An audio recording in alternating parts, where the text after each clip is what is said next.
Olá, pessoal. Sejam bem-vindos para mais uma edição do ConectaCast do Sindiloc.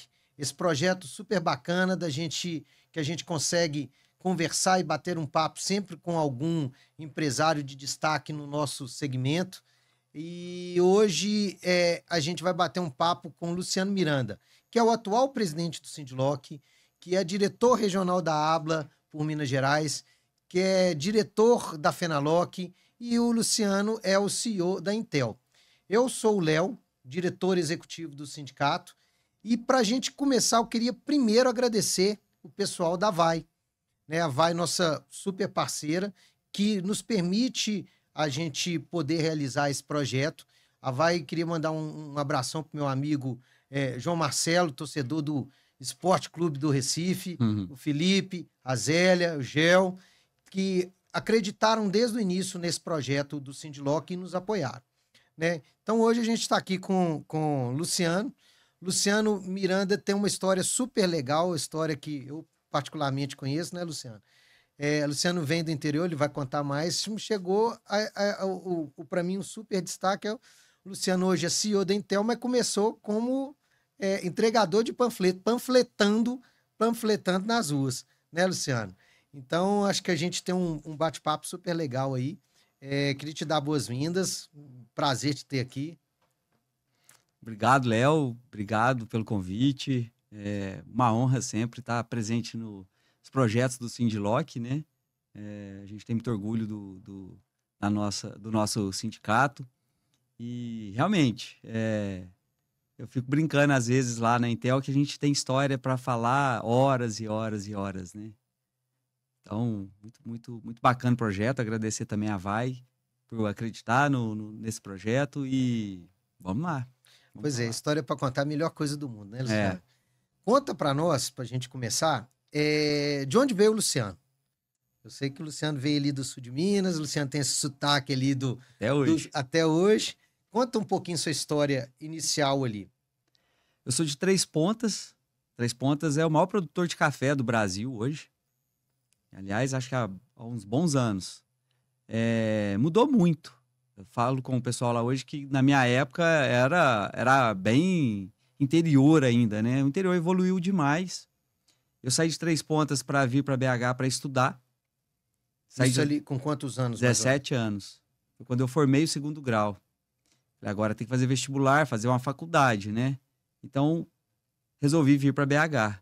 Mas por que eu vim para BH? Porque geralmente o pessoal ia para São Paulo. Três Pontas está muito perto de São Paulo. Perto de São Paulo, né? Exatamente. Campinas, São Paulo, o pessoal ia estudar lá. Só que o Paulo, meu primo, já estava aqui em BH. E a minha tia sempre dizia, quando eu era criança, falava, quando você for estudar, você pode ir que Paulinho vai te ajudar. Paulinho, tadinho, não aguentava nem ele. E aí eu vim para BH, realmente arrumei um lugar para ficar com a família da esposa do Paulo. E fiz vestibular, não passei, fui fazer cursinho. E nesse meio tempo precisava trabalhar, né? Precisava ganhar um dinheirinho. Precisava se manter, né? Precisava me manter. Isso foi em 95 e a Intel foi fundada em 93. Aí tinha 2 anos. Então a Intel já existia. Já existia. Então já existia. Então por isso que o Paulinho ia te ajudar, porque o Paulinho era um empresário. O Paulinho era um empresário. E aí ele falou, cara, eu não tenho nada para fazer aqui não, mas vamos fazer o seguinte, vou imprimir uns panfletos aí, você entrega em BH pra gente, para panfleto de mudança. Porque a Intel, ela começa como uma empresa de caminhão, né? Ela começa como uma empresa de expresso, né, que fazia entregas urbanas dentro de Belo Horizonte e mudança. Começou assim. Então, mudança era bom, porque era caro, né? Então, fui entregar panfleto. Então, eu rodei BH toda.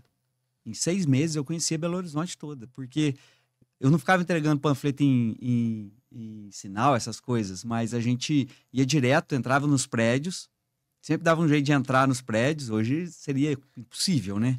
Questão de segurança. Naquela época a gente entrava fácil. Então eu entrei em todos os conjuntos que existem em Belo Horizonte para colocar panfleto debaixo das portas. E dava resultado, cara. Assim, sei lá, de 1000 panfletos a gente fazia umas 3, 4 mudanças. Não era ruim. Não era ruim. Tinha uma taxa de conversão ali. Era minúscula, mas dava negócio para a empresa. Dava negócio, fomentava negócio. Até que acabaram aí os panfletos. Falei, cara, agora não faz sentido mais entregar panfleto. Então, fui trabalhar com um tio nosso, que tinha um laboratório não é análises clínicas, ele trabalhava com anatomia, fazia exame para avaliar se a célula era cancerígena ou não. Ele era um dos destaques aí no Brasil com relação a esse assunto. Então, trabalhei com ele 1 ano, e aí surgiu uma necessidade lá na Intel de fazer mais alguma coisa lá, voltei. Ou seja, a Intel começou a crescer, começou a ter mais negócio. A Intel foi fundada em 93, eu cheguei em 95, fiquei ali uns 6 meses, fui trabalhar com o nosso tio no laboratório, voltei em 96. E aí, tô lá até hoje, né? 28 anos, assim, direto. E aí a gente começou a crescer, cara. Quando o Paulo fundou a Intel, ele fundou pensando em... Ele fundou a empresa para pagar a faculdade, né? Aí é uma história que ele pode contar depois. Que o Paulo é empreendedor na veia, né? Empreendedor total, nato, né, Luciano? Total. E você fez... você veio também para estudar? Você chegou a fazer curso superior, faculdade aqui ou não? Eu entrei na engenharia eletrônica em 96.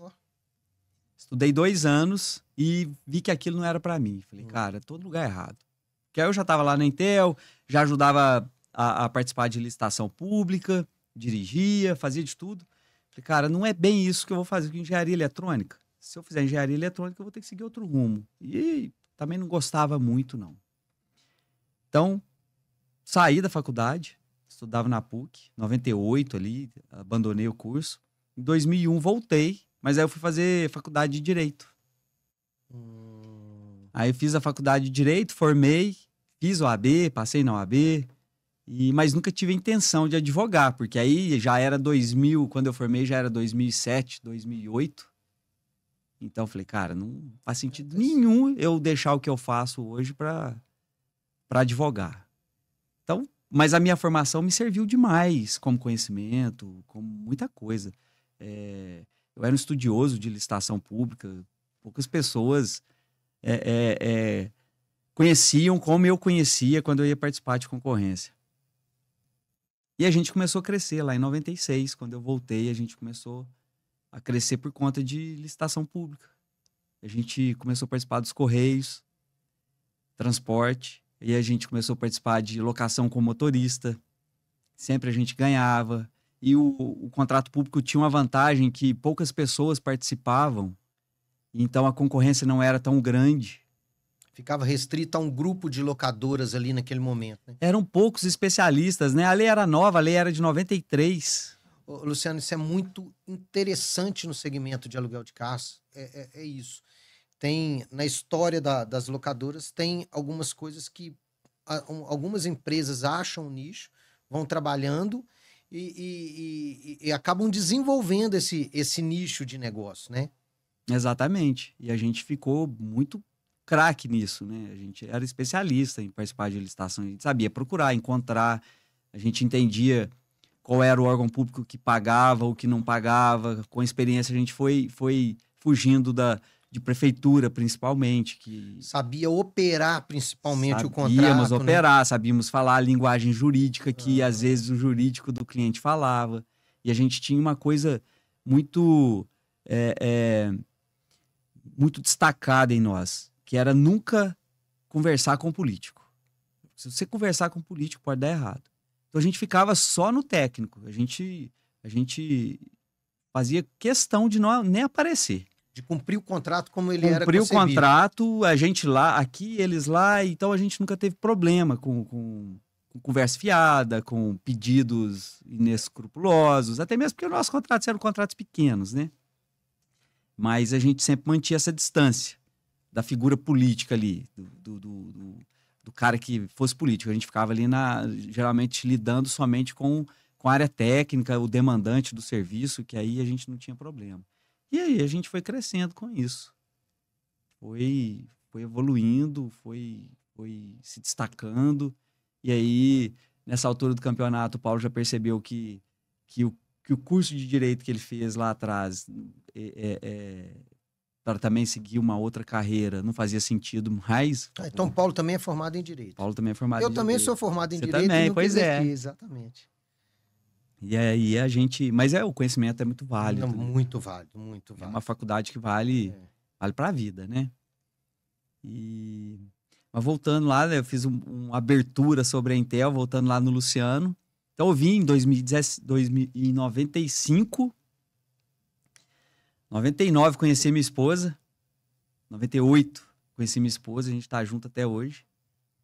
E aí, nessa história, né? Sou o pai da Laís e da Cleo. Laís tem 22 anos. A Cleo tem 14. Caminhando aí pros 15 já. Duas meninas lindas, né, Luciano? Doce. A gente é pai, a gente é babão, mas tem que ser, né? Dois doces, dois tesouros que apareceram lá na nossa vida. E entre essas coisas todas profissionais, já fiz maratona, corro, atualmente estou treinando para um pequeno triatlo, gosto muito do esporte, gosto muito disso aqui, de conversar, de uma prosa boa. De uma prosa boa. E gosto muito do que eu faço, né? Adoro meu trabalho. A gente evolui porque a gente gosta, né? E porque faz bem feito, e porque não tem vergonha de fazer, acho que tudo que a gente faz com o coração, a gente evolui nisso, né? E você, Luciano, você tem essa história dentro da Intel que é interessante. Você não é um empresário fundador da empresa, mas você está na empresa praticamente a história dela toda. E passando por tudo dentro dela, né? Porque você tem... panfletou, voltou, depois você foi motorista, depois... Conta um pouco dessa história até o Luciano chegar a ser hoje o CEO hoje o CEO do grupo, né? Sim. Porque uma das coisas que eu quero falar um pouco também é o que é a Intel hoje no mercado. Então, a gente começa lá, né? Menino, né? Adolescente, com os panfletos. Aí eu voltei porque surgiu um trabalho novo num cliente e precisava de um carro com um motorista. Falei, pode deixar que eu vou. E aí eu já tinha carteira, já tinha tirado carteira, já tinha feito 18, comecei a dirigir. E eu dirigia a semana toda, fazia entrega de malote até Conselheiro Lafayette e voltava todos os dias. E final de semana ajudava nas mudanças. A gente fez muita mudança industrial, muita mudança grande, mudança de prédio. Então, final de semana ficava... Ou seja, braço mesmo. Braço, pegando no pesado.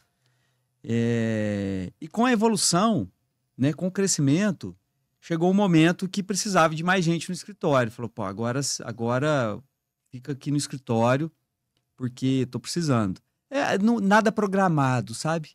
Aquela coisa que ia acontecendo. Ó, hoje não vai, não, fazer o malote? Fica aqui, porque me ajuda com isso. Aí botava o motorista ia. Até que chega um momento que você para de totalmente fazer isso. Ou seja, sua hora de trabalho é mais importante. Começou a ficar cara para você ser simplesmente um motorista. Exatamente. Né? E assim eu comecei a ficar só no escritório. Aí a gente fazia de tudo, né? Nós éramos 4 pessoas tocando a empresa, né? Eu, Paulo, a Ju e o Wellington, praticamente, lá no final dos anos 90. Então, a gente começa a crescer, começa a participar mais de licitação pública, eu entro na faculdade de Direito, então a gente começa a ganhar contratos importantes. Então, dali, de ficar só participando da licitação, eu já comecei a cuidar desses contratos, né? Novos clientes, eu tomava conta desses clientes. Relacionar com o executivo lá do contrato, a pessoa... Exatamente. E aí a gente ainda continuava fazendo o que foi a origem da empresa, que foi lá o serviço de expresso, o serviço de mudança. Até 2002 a gente fazia mudança residencial, mudança comercial. Foi quando a gente ganhou um contrato grande de logística, licitação também. E aí então vira uma empresa de logística. Aí a gente vira uma empresa de logística. Até então a gente fazia transporte, muito urbano. A gente já tinha carro alugado com motorista. E aí a gente vira uma empresa de logística, de armazenagem e transporte. E aí a gente decide deixar completamente. Aí a gente, né, o que os meninos das startups gostam, a gente pivotou. Vamos parar de fazer esse negócio de transporte urbano e mudança. Vamos concentrar nisso agora. Aí começa a Intel, que é bem o que existe hoje.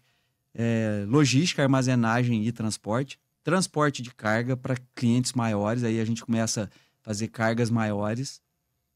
E locação de veículo. Até então, só com motorista.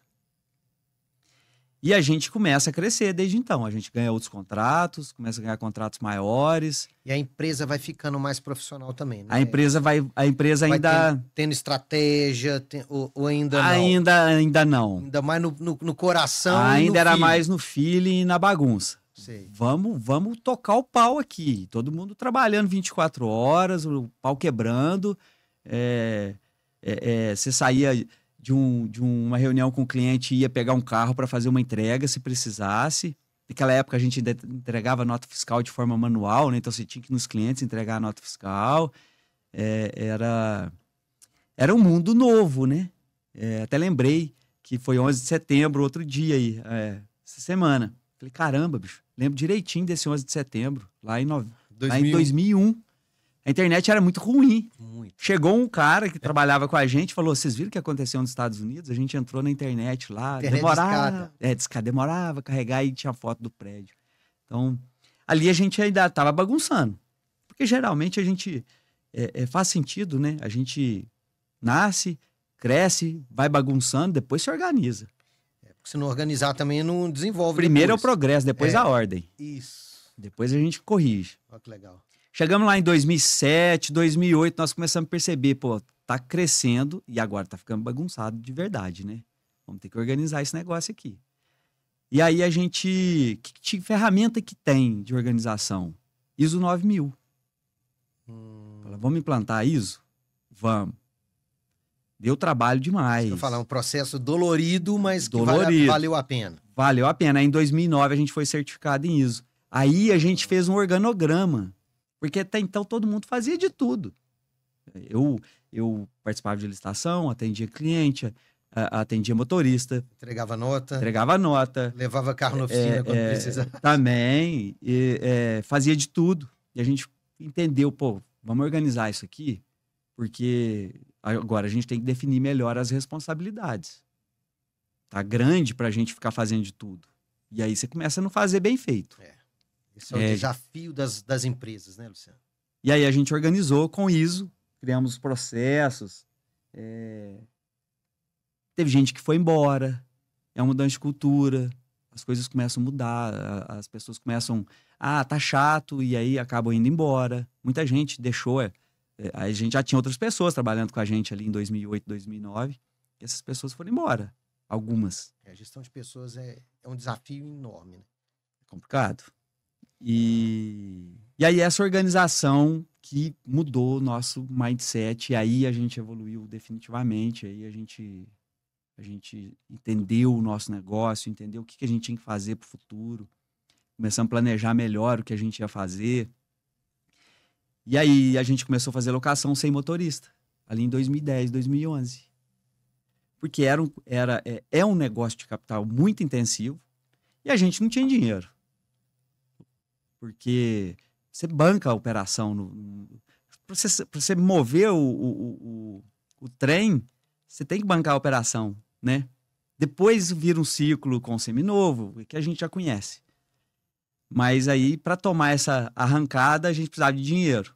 E aí, quando a gente tinha um dinheirinho, começamos a fazer locação sem motorista. E aí, a gente foi evoluindo cada vez mais nisso. Com a logística e com o transporte em paralelo, de forma que a gente chega aqui hoje com um braço de locação maior do que o transporte e a logística. A gente... Você perguntou como que a gente chega até aqui, né? Então, hoje a gente tá... O grupo, ele é bem dividido em 4 atividades, né?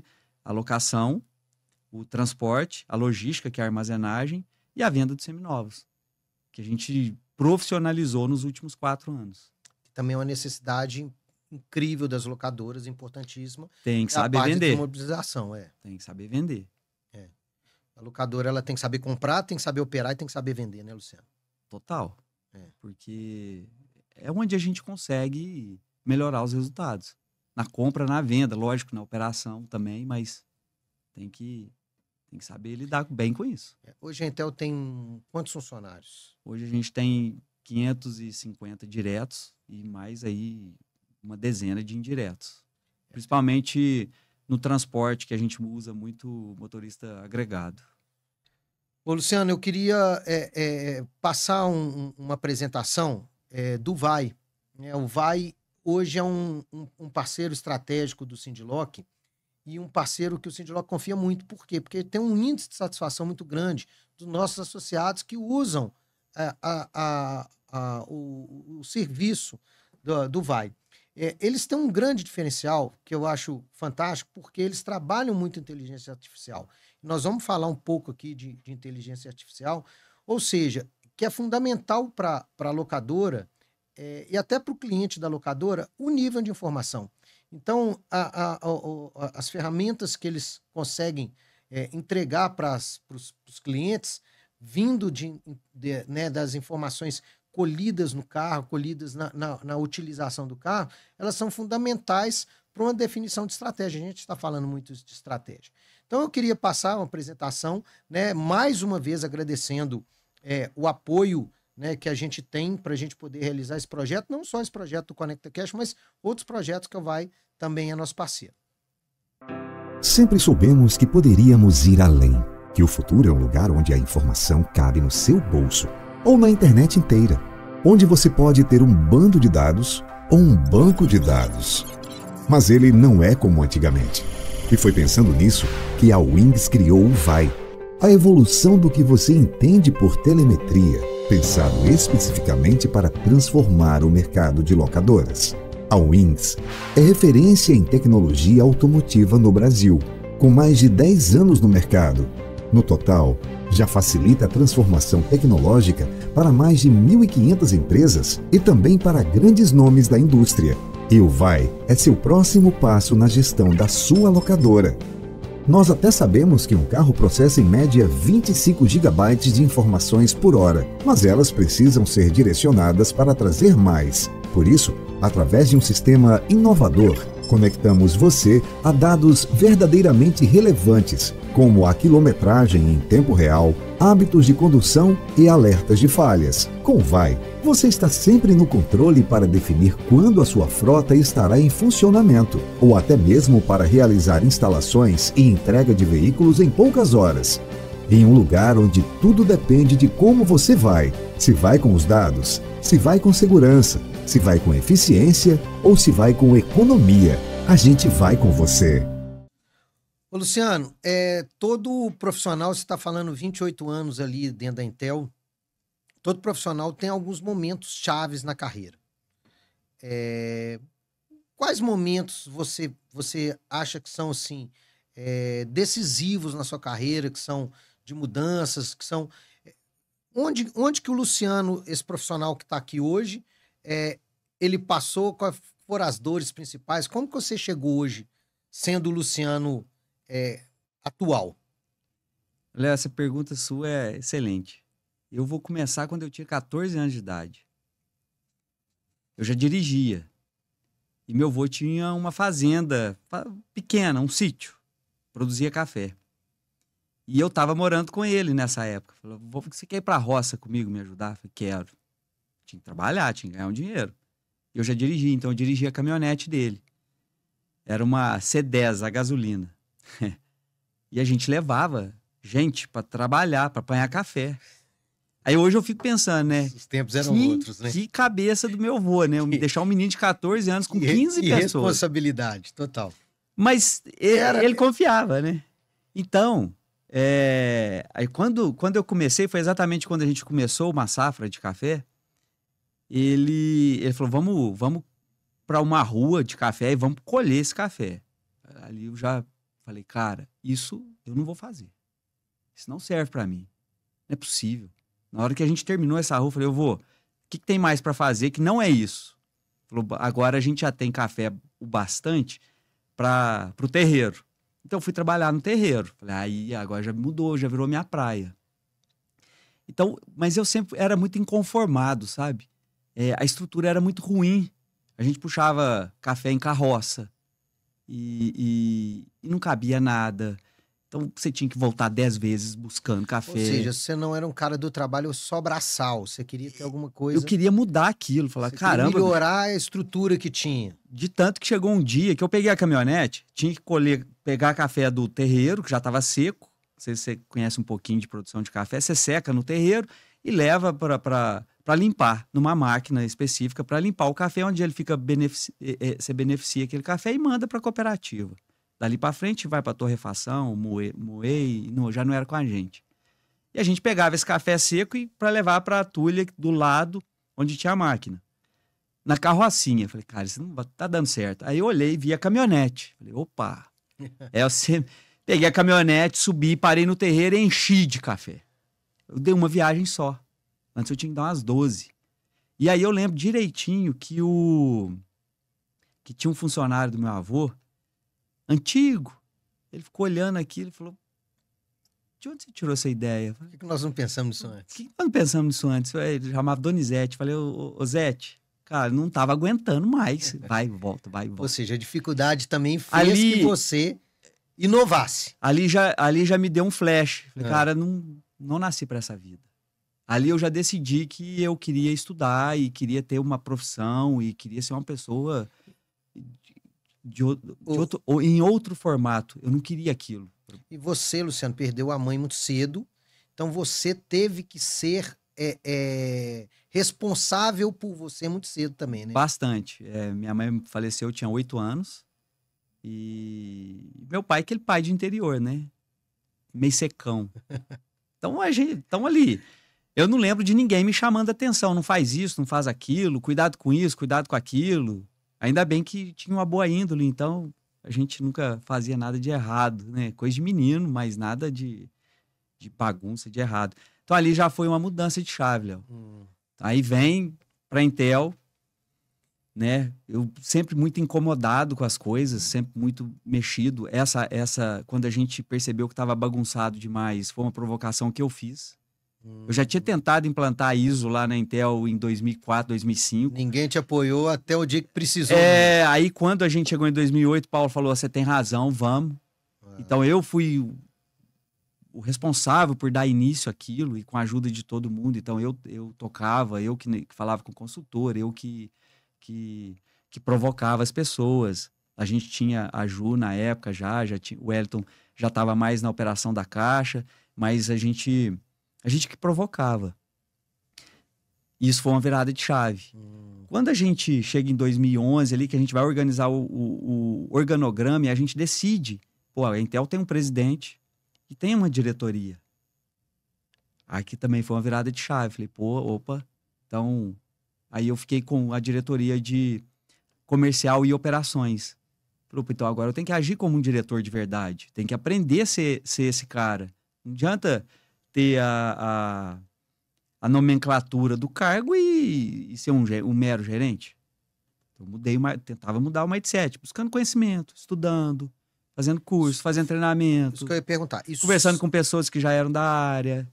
Sempre foi característica do Luciano querer buscar capacitação, buscar conhecimento, fazer curso, fazer treinamento. Isso até hoje, né, Luciano? Até hoje. Até hoje, porque a gente vai morrer sem saber as coisas, né? Sem saber tudo. É impossível. E aí essa foi mais uma mudança de mindset. Mais um desafio. Que é buscar capacitação sempre. Para ser um diretor de verdade. Certo. Né? E aí começa essa função efetiva de diretor lá em 2010, 2011. E aí a gente vem até 2019. Tá bagunçado de novo.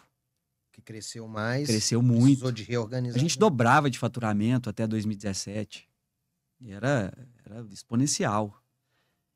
Chega em 2018 ali, 19, falei, agora a gente precisa organizar E aí a gente foi abrindo empresa, criando outros negócios, fazendo um monte de coisa. E você vê que começa a ficar aquela confusão. Vamos fazer um acordo de acionistas, vamos deixar a empresa preparada para um conselho de administração. Fizemos um estatuto do conselho. E a gente começa a mudar ali ali foi mais um passo de mudança. Governança na veia. Governança. Implantação da governança. né? O Paulo sempre muito dedicado a isso também, muito interessado. E a gente faz esse acordo de acionistas. A gente ia implantar um conselho já em 2020, aí vem a pandemia. Com a pandemia, todo mundo repensa tudo, né? Você acha que o mundo vai mudar completamente? Hoje a gente vê que não, né? Que o ser humano é adaptativo demais. E vem um momento crucial na nossa vida, que é quando o Paulo decide deixar o comando direto da empresa, do grupo.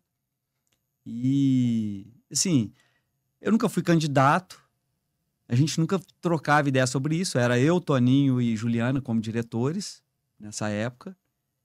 E um dia lá, a gente sentado, o pessoal faz um esboço, o Toninho faz um esboço, me coloca lá como CEO, ele vai para o setor de inovação, a Ju continua no financeiro e a gente criaria o conselho onde o Paulo ficaria como presidente. E aí... É uma outra grande virada aí na sua vida. Aí sim é uma virada. É na vida pessoal e profissional, né, Luciano? Total. Porque aí muda tudo. Muda seu nível de responsabilidade completamente. Porque dali para frente, você é o responsável por levar a empresa pelo caminho que foi definido e chegar lá. É diferente. É muito diferente. Ou seja, cumprir o planejamento estratégico dela. E aí a gente já está bem profissional, né? Em 2021, quando a gente faz isso. Aí a gente já tinha planejamento estratégico definido, a gente já sabe o que a gente quer até 2030, passando por todos esses anos, né? A gente já tem noção, aí a gente começa a melhorar na questão de investimento, o que tem que fazer, o que é mais barato, o que é um prazo legal. A gente vai continuar alugando mais carro leve ou mais carro pesado. E você começa a definir as estratégias e você vira o responsável por fazer aquilo dar certo. Porque aí você tem o conselho, você tem o presidente, você tem os caras para te ajudar. Com 500 famílias trabalhando e, entre aspas, né?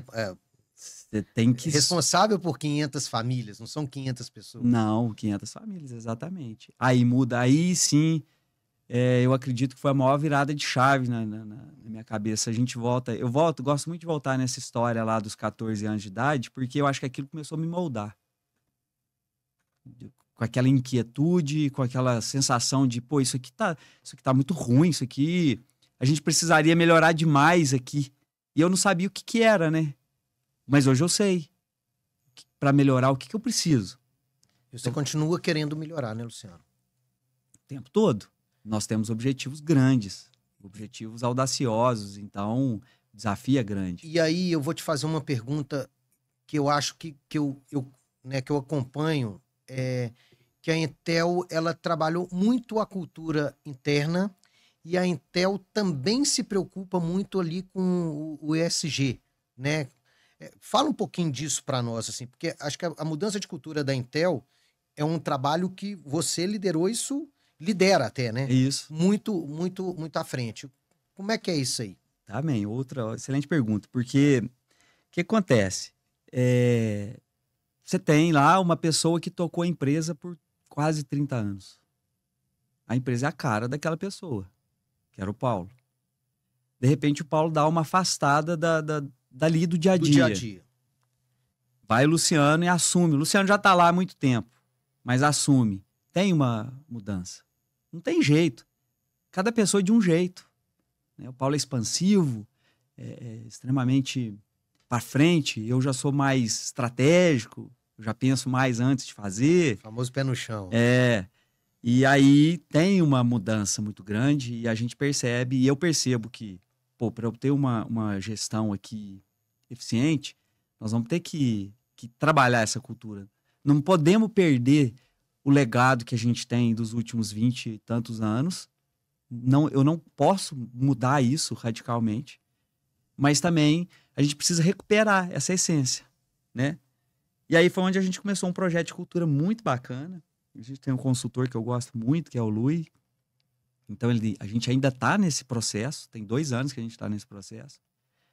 A gente evoluiu demais E assim como aconteceu lá com a implantação da ISO, aconteceu também nessa mudança. Ou seja, quem tem os princípios que cabem na cultura vão ficar e vão crescer na empresa. Quem não tem, sai. Às vezes até tem, mas a pessoa fica incomodada com a mudança, com as mudanças, e acaba destoando e acaba querendo ir embora e vai embora. É natural. As mudanças, elas mudar, evoluir dói, né, Léo? É por isso que não é todo mundo que evolui. Mas os valores e princípios, eles são inegociáveis, não, Luciano? Pra gente é totalmente negociável. E aí a gente trouxe de volta à tona esses valores, esses princípios, coisas muito oriundas lá desde quando o Paulo fundou a empresa. E aí você está falando isso, Luciano, eu estou lembrando aqui da última vez que eu fui, né, fui lá na Intel, tem uma estátua na entrada da Intel. Tem. Conta o que é aquela estátua, para as pessoas entenderem. Pois é, um dos nossos valores é ninguém é melhor que ninguém. Que vem muito, tá muito o símbolo está muito claro naquela estátua, que é uma pessoa, um jovem em cima de uma pedra e um jovem embaixo. E ele está dando a mão para esse de baixo, e a mensagem é a seguinte: nunca olhe para ninguém de cima para baixo, exceto se for para ajudar. Se for para ajudar. Se for para ajudar. Porque é o simbolismo daquela... É uma escultura que a gente fez. E ela simboliza muito o que a gente gosta de fazer. Você não olha para ninguém de cima para baixo por arrogância. Você olha para ajudar. Nem com ar de superior. Ó. Nunca. Nunca. Ou seja, é um sinal para todo mundo: vem comigo e que a gente vai crescer junto e eu vou te ajudar, vou te apoiar. Aqui a gente é simples, aqui a gente é objetivo, a gente é direto e a gente quer tratar todo mundo da mesma forma. É óbvio, né, que tem coisas que não tem jeito, que você tem que... Você tem que ter hierarquia. Tem que ter uma organização, tem que ter as pessoas que decidem, né? Claro, mas sempre com muito respeito. E com responsabilidade. Com responsabilidade. Nunca... de forma alguma humilhar alguém por um motivo ou outro. Enfim, né, esse é um dos nossos principais valores. Então ele vem muito aflorado com essa nova gestão da cultura, em trazer essa cultura de volta para as pessoas entenderem como ela funciona, sabe? E é importante você falar sempre de cultura dentro da empresa para manter a conexão de todos, né? A gente tem que saber por que a gente está ali, quais são os propósitos, qual é o propósito daquela empresa, o que a gente valoriza aqui dentro, o que a gente não aceita aqui dentro, o que é inegociável. Assim como a gente tem lá no Sindlock, isso a gente não faz. Tá claro lá, isso a gente não faz. Isso a gente faz. Porque tem coisa também que você tem que escrever que você faz. Tem coisa complicada, né? Então, esse projeto é maravilhoso, a gente está caminhando muito bem, a empresa mudou muito, amadureceu muito, evoluiu muito. Ô, Luciano, a Intel tem algumas ações muito legais de sustentabilidade e de área social, de responsabilidade social também, né? Tem. Desde 2020 a gente não quis ser modinha, mas a gente quis fazer alguma coisa que realmente fizesse sentido, né? Então a gente começou ali o nosso planejamento de ESG, mas aí como a gente quer ser bem organizado em quase tudo que faz o máximo possível, a gente criou um setor específico, a Ana Paula lidera isso hoje, a gente tem uma diretoria de sustentabilidade. E aí a gente vem fazendo alguns projetos muito bacanas que hoje estão maduros. O maior deles é um projeto que junta a vontade da Intel de participar de ser realmente responsável com a sustentabilidade e junta com uma vontade pessoal do Paulo, que é reflorestar alguns lugares e deixar ir para o mundo. Então ele vai plantar 1 milhão de árvores até nos próximos anos, ele vai plantar 1 milhão de árvores, já plantou 300 mil.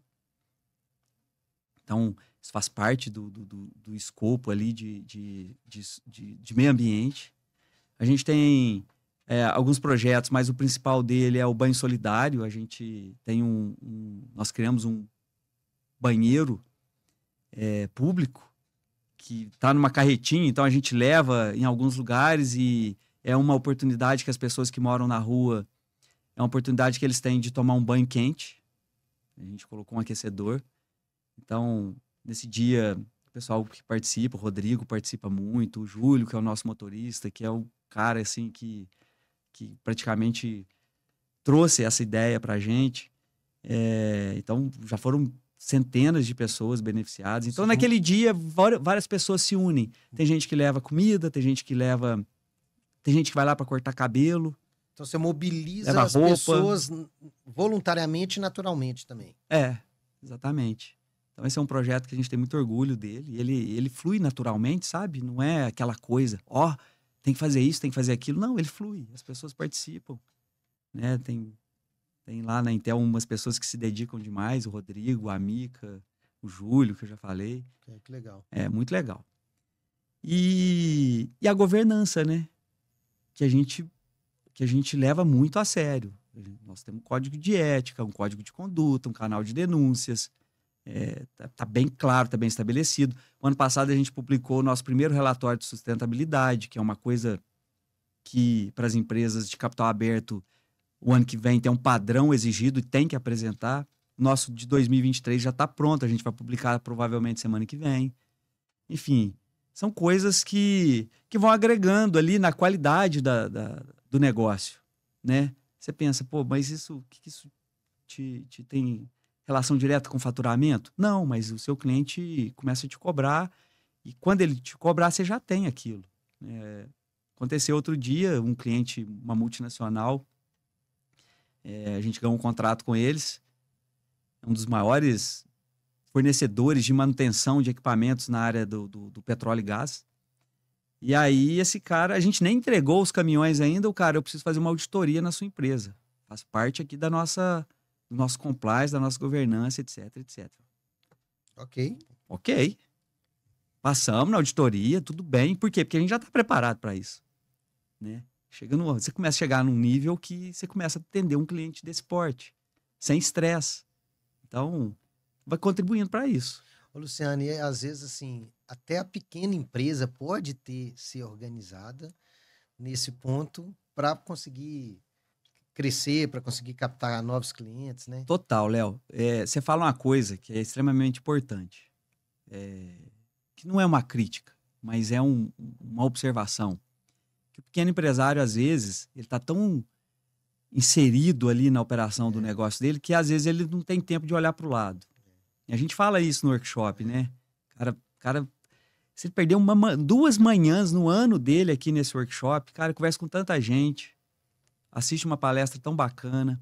Isso é extremamente importante. E quando a gente é pequeno, a gente acha que a gente não pode, né?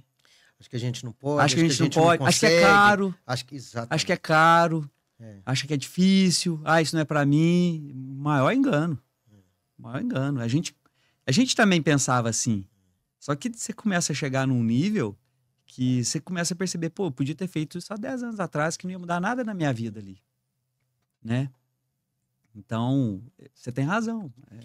Luciano, qualquer um pode fazer. E aí você começa a entrar no assunto que eu queria... Qual que é a sua relação com o Sindiloc? Vamos falar um pouquinho agora, né, desse sindicato que está chegando aí aos 30 anos de fundação. Eu perguntei para a Patrícia outro dia, ela me falou, e eu esqueci quanto tempo faz que a gente está afiliado ao Sindiloc. Mas eu lembro direitinho por que a gente filiou. É parecido com a história da Abla, que eu já te contei. A gente ia participar de uma licitação de locação de trator no interior de São Paulo. Uma cidade, não lembro o nome da cidade. Precisava ser sindicalizado. Precisava estar no sindicato. Falei, então, peraí, que sindicato que existe aqui em BH que a gente tem que filiar? Aí eu encontrei sindicato das locadoras de automóveis. Falei, automóvel, trator, mesma coisa. Vamos lá. Era na Francisco Salles. Então é bem no início. É bem no início. É a primeira sede. É década de 90 ainda. Na verdade, é a segunda sede do Sindiloc. Eu acho que é antes dos anos 2000. Isso é 95, 96, Luciano. 96, 97 no máximo. Foi aí que a gente encontrou o Sindiloc. E filiamos lá no Sindiloc e a gente está lá até hoje. Eu acho que a gente saiu uns 2 anos, mas depois voltou. Mas aí o Luciano, como que o Luciano começou a ter mais relacionamento? No segundo grande encontro, 2011. Que foi em Tiradentes. Que foi em Araxá novamente. Então foi no terceiro. Foi no terceiro. O de Araxá, o primeiro de Araxá e o segundo de Tiradentes eu não fui. Eu não tinha relacionamento assim com o sindicato. Mas nesse terceiro eu fui, que foi um espetáculo, né, Léo? Aquilo foi uma coisa assim, né? Na época era o Saulo o presidente, né? E aí você se sentiu acolhido, abraçado, tá presente? Cara, aí eu lembro direitinho de conversar com o Mansueto. A gente tava no restaurante, conversando com o Mansueto. Cara, acho que eu podia ajudar mais. Eu falei, vem mesmo, vem ajudar mais. E aí eu comecei a participar um pouquinho mais, eu ia mais nos eventos, né? Participava, a gente sempre encontrava no lançamento dos carros, né? Então comecei a participar um pouquinho mais até que você foi lá com o Marco me convidar para a diretoria. 2017? Foi 17 ou 18, né? Foi quando o Marco entrou como presidente. Aí sim começou a minha participação. Bem efetiva. Bem efetiva. Em todas as reuniões, nas decisões. Bem efetiva. E, tipo assim, eu costumo dizer que não é um trabalho filantrópico, mas é um trabalho voluntário, né, Léo? Porque a gente realmente se preocupa com a categoria, né? E eu lembro direitinho que o Marco tinha que sair, era o segundo mandato dele. No primeiro, o Gustavo ia ser o presidente, né? O Gustavo vendeu a empresa logo na sequência. E ninguém queria. Caramba, bicho, será que... Essa responsabilidade desse tamanho... Será que eu vou?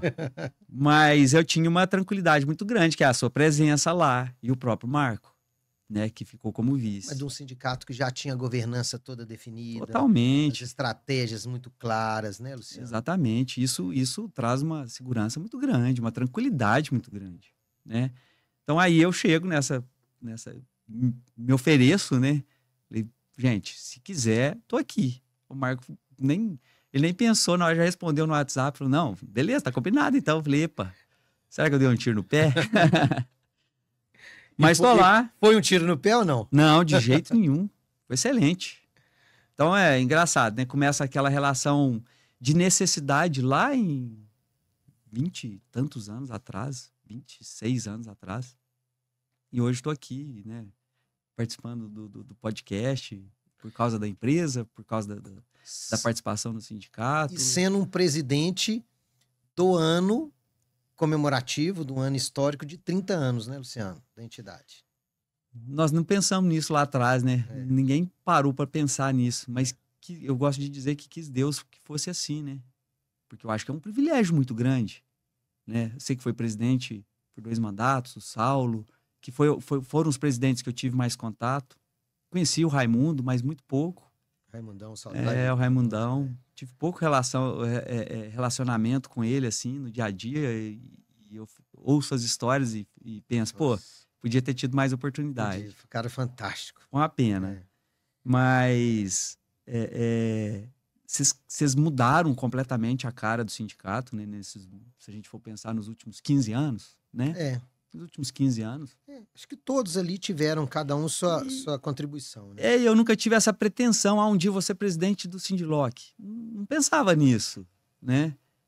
Quis Deus eu estivesse aqui nesse momento, que para mim, a Intel fez 30 anos no ano passado. Para nós foi um momento muito especial. 30 anos não são 30 dias, né, Léo? Quantas coisas aconteceram nos últimos 30 anos? O povo só olha as vitórias, né? Esquece que a gente tem superar desafio todo dia, né, Luciano?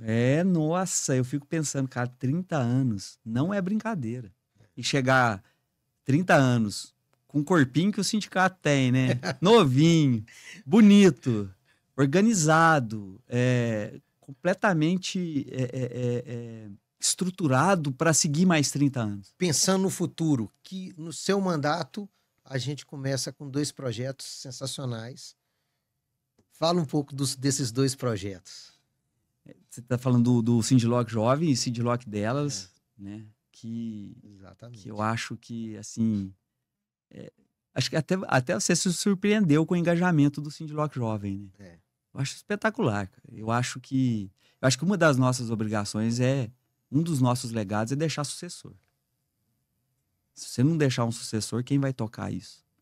Então eu enxergo naquela turminha maravilhosa ali um sucessor, né? Dali vem os novos presidentes, os novos diretores, os caras que vão inovar isso, que vão mudar o formato do sindicato, talvez, a cara dele, né?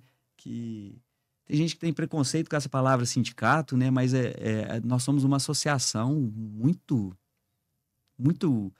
voltada realmente para o bem da categoria, dos empresários. Crescimento do setor, desenvolvimento das pessoas, inclusive. Né? O empresário é tão mal visto no Brasil, né? Infelizmente existe uma cultura, né, de que o empresário é isso, é aquilo. E quando você tem um sindicato, uma associação que preocupa e cuida dos empresários como a gente cuida, é muito válido. Então, o Sindiloc Jovem é um projeto maravilhoso que andou, né? Que tracionou, já é uma locomotiva em movimento, né? E o Sindiloc delas, né? Que realmente o nosso mercado é um mercado extremamente comandado ali por homens, mas tem mulheres de destaque. Cada vez mais, né? Cada vez mais, e é importante isso. Né? A Intel, ela participa de algumas ações da ONU, e uma delas é valorizar mais as mulheres. Então a gente leva isso muito a sério, e eu acho que esse projeto, essa criação foi uma coisa muito bacana e realmente para mostrar que o sindicato ele valoriza as coisas boas, né? E quer sempre evoluir, quer sempre estar na frente, quer sempre fazer com que as pessoas saiam do lugar comum e virem destaque. Então, 2 projetos maravilhosos. Né? E você, na Abla, como diretor regional, na Finalog como diretor também, ou seja... E agora como conselheiro também da Abla, né? Pois é. Então, assumindo um papel de liderança do setor, de uma forma geral, né, Luciano? Sim, a gente faz o que pode, né? Por grande sorte, ou sei lá, destino mesmo, são duas a ABLA ali, uma associação, o Sindiloc aqui, o nosso sindicato, totalmente estruturado, muito bem dirigido, muito bem construído pela história, pelos antigos presidentes também da ABLA. O Marco, para mim, tem uma gestão assim excepcional. Eu acho o Marco um cara espetacular nesse sentido de gestão, como pessoa. Com visão macro, uma visão de longo prazo, um entendimento do que trata. Então, assim, a ABLA está em ótimas mãos. A Fenalog, ela é nova, relativamente nova, mas começando a se destacar, começando a contribuir com os sindicatos, que é a função dela ali, cuidar dos sindicatos. Enfim, a gente está aí no meio, em todos um pouquinho, para contribuir, né, Léo? Eu acho que a nossa função é essa, é para ajudar. Luciano, para a gente começar a encerrar o nosso papo aqui, o que você enxerga do setor de aluguel de carros para o futuro? Se a gente pegar 30 anos atrás, quando o sindicato foi criado, é completamente diferente, né, Léo? Acho que você está até mais tempo que eu nesse mundo aí de locação sem motorista, que eu tive muito tempo ali no transporte, não olhava muito para isso. Mas eu vejo que como mudou de 30 anos para cá, vai mudar muito de 30 anos para lá. Hoje a gente usa muito mais tecnologia. Hoje a gente tem muito mais controle da frota. Né? A gente tem a Vai aí como exemplo, usando inteligência artificial. Os sistemas de controle de frota hoje são muito mais eficientes. A gente precisa de muito mais dado para definir, né, as coisas. Eu costumo dizer que antes de utilizar a inteligência artificial, você precisa do Big Data ali, você tem que saber como é que a sua frota se comporta, como que o seu cliente se comporta, quais são os dados, qual é o melhor carro, qual o carro que foi mais vantajoso, qual pneu que gasta mais, qual pneu que gasta menos, qual carro bebe mais, qual carro bebe menos. E hoje você tem tecnologia para capturar todos esses dados. Forma de utilização de um cliente, de outra. Totalmente. Né? O jeito de precificar o contrato é fundamental, né? Isso muda tudo. Porque você pode chegar à conclusão de que, esse cliente aqui eu posso dar um desconto para ele que vale a pena. E outro você pode chegar à conclusão, esse cliente aqui eu não posso ficar com esse cara na minha carteira, senão eu vou morrer. Mas com quê? Com base em dados, com base em matemática. Informação de depreciação de carro para definir o modelo que vai comprar ou não, independendo do desconto de compra de carro, né? Outro dia a gente estava falando sobre isso na Intel E a gente tem um sistema que ele tem 10 anos. Cara, nós temos 10 anos de histórico de todas as manutenções de todos os carros que passaram aí. Milhares de carros. Isso vira informação. Dezenas de modelos. Então a gente está fazendo um trabalho agora de compilar esses dados e transformar isso em números que vão nos ajudar a definir o futuro. Luciano, e tecnologia, isso que você está falando, assim, é outra coisa que eu volto no pequeno, no micro e no pequeno. Já tem muita coisa disponível que dá para essa locadora, para esse... Barato. Barato para poder utilizar, né? Barato. É só querer. É. Só querer. E ter a visão de que é necessário ter gestão, governança, ter informação, né? Exatamente. Então, complementando a resposta, vai mudar muito o mercado.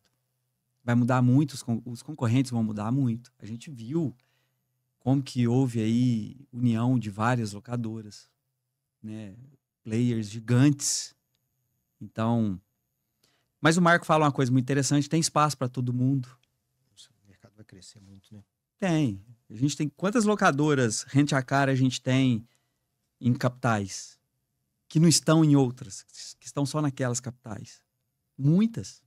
Então, o cara, se ele souber trabalhar regionalmente ali, ele tem futuro. Achar nichos também adequados. Encontrar nichos, exatamente. Exatamente. É o que a gente fez. Procurar um nicho, alguns nichos mais específicos e focar neles. Também não dá para dar tiro para todo lado. Mas é um mercado que vai evoluir muito, ele é pequeno ainda. A gente tem muita empresa no Brasil que tem frota própria. O Luiz Fernando Porto, outro dia, numa conversa comigo, fez uma comparação, né, do número de lojas que existem de rent-a-car no Brasil, fazendo a comparação no número de lojas, quase a metade do que só a Enterprise tem nos Estados Unidos. Então, assim, um número gigantesco ainda de crescimento, de cultura de locação, né? Ainda tem, né, aquele cliente que acha que é muito caro, não é para mim. Que é difícil alugar. Que eu preciso de um cartão de crédito com limite lá em cima. Você tem empresa ainda que tem resistência de ter a frota própria, de falar que eu tenho a frota. Caminhão, então, nem se fala. Que é um nicho que ainda vai crescer muito também, né? Nossa, é quase infinito, né? Então, é um mercado ainda pouco explorado. Eu acho que a gente deve muito, principalmente Minas, deve muito à Localiza, né? Ao Salinha, ao Eugênio. Eu acho que a gente tem que reconhecer que eles desbravaram esse mercado e mostraram para o país que isso existe, né? Empreendedores, assim, admiráveis. Porque mostraram pro país, gente, o Brasil pode ser um mercado gigante, como é, né, Léo? O Brasil é um país tão rico, tão forte. Que isso? Aqui é excelente para trabalhar, falta tudo. Então, ou seja, o que a gente tem que construir aqui ainda é muito grande. Então, é um mercado ainda que vai crescer demais. Vai crescer muito. Luciano, para a gente encerrar esse papo, eu queria que você falasse contasse para nós a história do Caminho da Fé que você fez. O que ele é para o Luciano, o que ele é para o Luciano líder de um setor e o que isso é de forma corporativa também. Conta essa história rapidamente para nós, o que foi esse desafio que você fez? Para quem eu sempre busquei muito autoconhecimento.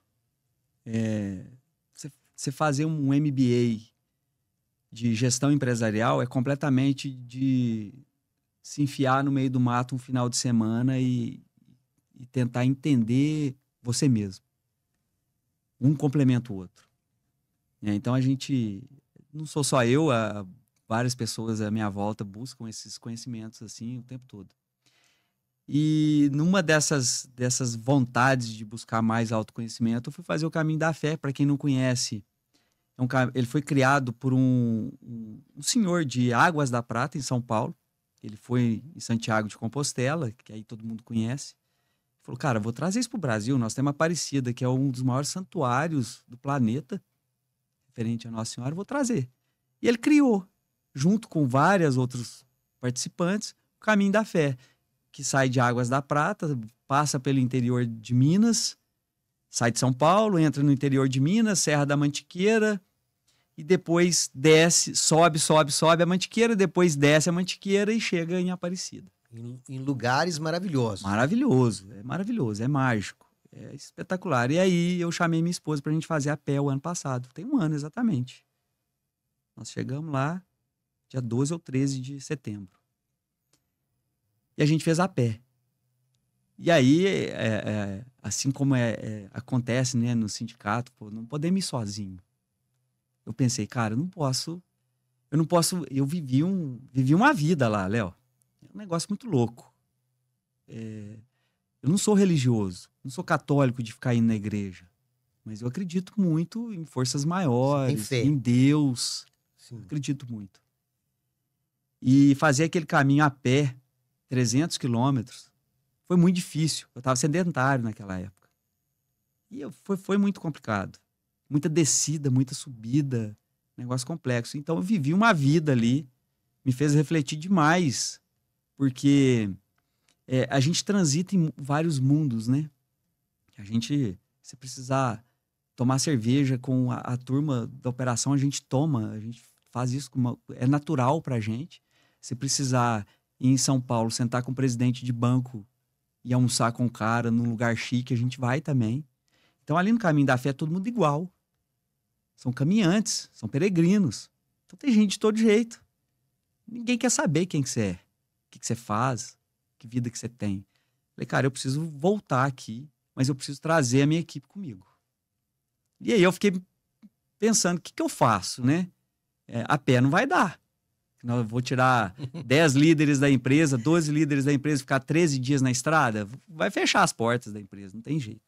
E aí eu pensei na bicicleta. Falei, bicicleta dá, cara. Bicicleta a gente faz com 5 dias. Só que só um que pedalava. De 15 que eu chamei. Que era o Rodrigo Tardan. O Toninho. Ah, só o Toninho. Só o Toninho. O resto pedalava, mas assim, aquela pedalada de que a gente aprendeu quando era criança. Que todo mundo sabe. Ninguém nunca foi para uma estrada, ficar 8 horas na estrada andando de bicicleta. Subindo e descendo morro. Muita Mato. subida. Muita subida. E interior, né? Estrada de terra. E aí eu chamei essa turma. Os caras toparam de pronto. Chamei em novembro do ano passado. Em janeiro a gente começou um treinamento. Aí a gente disponibilizou bicicleta, disponibilizou treinamento. Chamamos nutricionista para fazer palestra. Teve gente que mudou completamente de vida. Teve gente. Mas você impôs desafios para todo mundo. E as pessoas compraram a ideia de ser desafiada. Eu convidei de superar. Exatamente. Convidei e as pessoas toparam. Falei, caramba, não achei que ia ter tanta aderência. E aí acabou que a gente treinou durante 6 meses, praticamente. Eu, inclusive, treinei muito. Falei, cara, não posso fazer feio, né? Convida a turma aí. E eu fico pelo caminho, não dá. Não podia correr esse risco. Mas aí a gente foi, dia 28 de maio, se eu não estou enganado, era feriado ali. Nós fomos numa quarta, era feriado na quinta e final de semana, então não teve tanto problema. A turma que ficou muito bem preparada para ficar. E a gente foi. Foi espetacular. Teve gente que, voltando só um passinho, teve gente que no processo emagreceu 15 quilos. E não emagreceu mesmo, chegou no peso. E as pessoas criaram um vínculo também. Não, aí a gente fica... são pousadas simples, então a gente fica em quarto coletivo, todo mundo junto. Criamos um vínculo maravilhoso. E aí foram 5 dias de caminho. Cada um ali no seu ritmo, de vez em quando um esperava o outro, mas tinha os mais especializados, os mais treinados que chegavam um pouquinho antes. Tomava o tombo, o outro ajudava a levantar. Tivemos 2 quedas, mas graças a Deus nada de grave. E foi totalmente mágico, foi transformador. O meu objetivo era levar a gente comigo. No final virou o maior treinamento corporativo que eu podia ter feito para os funcionários da Intel, para aqueles líderes na história. E eles concordam comigo. Porque o desafio é muito grande. É igual a vida. É altos e baixos o tempo todo. Dor. É o que eu falei com você. Evoluir dói. Crescer dói. Né? A gente sente dor quando a gente cresce, quando a gente é criança. E isso acontece na vida. E aí é um equilíbrio constante. Porque você está de bicicleta. Aí você volta para a vida. Volto para a vida corporativa. A gente tem que equilibrar em cima de linhas complicadas o tempo todo. A corda é bamba o tempo todo, né? Você tem um governo que não te ajuda, você tem um judiciário que não te ajuda, você tem um mercado que às vezes é competitivo demais, outra hora quebra um monte de gente, some, aí fica até ruim. É Brasil. Você tem um cliente que te aperta o tempo todo. Você tem um cliente que quer pisar na sua cabeça o tempo todo. Você tem outros clientes excepcionais que são seus parceiros de verdade. E lá é assim. O caminho é desse jeito. Você tem um Sindilock que te apoia o tempo todo. Exatamente. Então, e lá é desse jeito, cara. Você tem altos e baixos o tempo todo. Sofrimento, cansaço, dor, meta, objetivo, onde eu quero chegar. Você tinha que chegar na pousada no final do dia. Você ia dormir na estrada. Então, você tinha uma meta diária. Então, é igual na empresa. Só que com aquele carregado daquele lado humano. Você está aqui também numa reflexão, cuidando da sua saúde, cuidando da sua vida. Você tem que sair daqui uma pessoa melhor do que você entrou. E eu enxergo que nas empresas tem que ser assim também. Então, juntou ali o corporativo com o pessoal e foi espetacular, foi mágico. E eu vou voltar várias vezes, vamos fazer outras edições. É muito gratificante, sabe? Você vê que contribuiu com a vida de uma pessoa que seja. Se você melhorou a vida daquela pessoa... Já tá no lucro. Já mim, valeu a pena. Já valeu a pena. Ô, Luciano, sensacional. Falo que valeu a pena, foi esse papo nosso aqui. Valeu demais. Espetacular. Queria te agradecer imensamente por compartilhar essa experiência, esse jeito de enxergar a vida, esse jeito humano e empresarial também, ao mesmo tempo. Né? Então, mais uma vez, te agradecer por participar desse projeto, por como ser o líder do Sindilock hoje, apoiar esse projeto. Né? Nós vamos conversar com outros empresários, a gente tem já uma lista de conversa que acho que é muito interessante. Esse projeto também que vem tracionando, assim, a gente surpreendeu com tanto de visualização, os cortes ali para as redes sociais, o tanto que as pessoas se engajaram ali, querendo olhar das outras edições que a gente fez, né, da conversa que a gente falou. Agradecer você pela essa troca de experiência, mostrando uma pessoa que inquieta, que sempre quis melhorar, né, que sempre quis trazer as pessoas consigo junto, que sempre busca capacitação, sempre busca conhecimento, sempre busca melhorar e leva como exemplo para as outras pessoas, né? Não, agradecer demais também, Léo, pelo convite. Eu acho que isso aqui demonstra muito que o sindicato é moderno, né, arrojado, né, que faz diferente, né? Que sindicato que você vê fazendo podcast por aí? Eu não conheço. Então, agradecer muito, agradecer todas as pessoas que forem aí nos dar o prazer da sua audiência, né? Que isso nos dá mais motivo para continuar fazendo isso aqui. E agradecer a todos, te agradecer pessoalmente, porque o sindicato não seria o que é sem a sua presença, sem a presença da Patrícia, da Cibele, da Ana hoje. Eu acho que quem constrói o sindicato são vocês, não é o presidente, nem a diretoria. Então, fico muito grato. Acho que é todo mundo junto, né? Todo mundo junto. Mas com a participação de vocês sempre muito mais efetiva, lógico. Claro, né? Agradecer os diretores, agradecer a todos os presidentes que passaram pelo Sindilock. E gratidão pela vida, né? Por a gente ter saúde e estar aqui agora. Muito feliz. E obrigado aí. E vamos que vamos para os próximos episódios. E eu queria mais uma vez agradecer a Vai, nosso patrocinador, né, reafirmando por acreditar nesse projeto. Queria também colocar minha satisfação, né, minha felicidade do Sindilock estar vivendo esse momento histórico de completar 30 anos de fundação, uma história feita pelos associados, pelos diretores, pelos presidentes, pelos ex-funcionários, uma história maravilhosa e que a gente tem muito aqui comemorar, né? Essa evolução que a entidade teve. Então, agradecendo mais uma vez todo mundo nas próximas edições a gente vai conversar aí com mais empresários para a gente poder ouvir essas trajetórias de sucesso, mas de superação, né? Entender as dificuldades.